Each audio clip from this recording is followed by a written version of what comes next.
Paul is the most overrated point guard in the history of the NBA. Yes, he's led the league in assists a few times, and he's led the league in steals a few times. But let's be honest, as a leader of a team, what has he done? Is he a great scorer? No. Is he one of the best passers of all time? No. Has he won any MVPs? No. Has he taken a team and led a team to an NBA Finals? No. Has he ever been the best player on a really good team that has taken a deep run into the playoffs? No. So when you ask me why I think he's overrated, I'm not saying that he's bad. I think he's a great point guard. In fact, I think he's a top 15 point guard all time.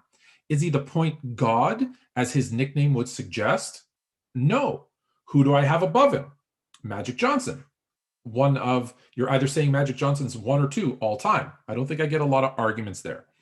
Oscar Robertson, a triple-double machine, could score, could rebound, could pass. Steph Curry, I'm just going through my list. Steph Curry, I think everybody would agree he's at the top of that list. Isaiah Thomas, maybe the most underrated point guard in the history of the NBA, did everything. Career cut a little bit short due to injuries, but could do everything on the court, led his team to multiple championships, a true competitor, a great point guard.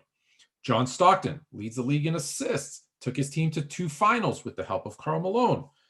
Steve Nash, 2-time MVP. Bob Cousy, right? If you don't look back into the history, you might skip Cousy, but one of the influential point guards of not our generation, but of all time. Jason Kidd, maybe the best passing true point guard ever. Walter Frazier, another one that's very underrated.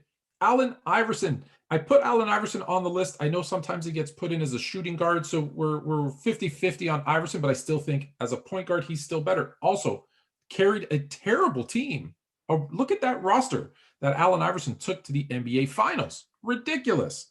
Gary Payton, based on his defensive prowess, again, also led his team with the help of Sean Kemp to a finals. One of the, if not the greatest point guard defenders of all time.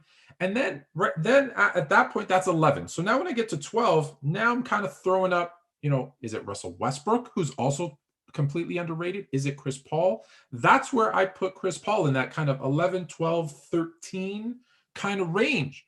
Again, that's not bad. That's not saying he's a bad point guard. I think he's great. He's just overrated. He's not, as someone sent to me, and this is why I'm doing this Fluent rant today, he's not the point god. He's not top 3. Subscribe to the YouTube channel. Check us out on Instagram, Twitter, and TikTok at sports_fluent. And if you agree or disagree, put it in the comments. Let me know what you think. Let's talk about it. And as always, I got to ask the question, are you fluent?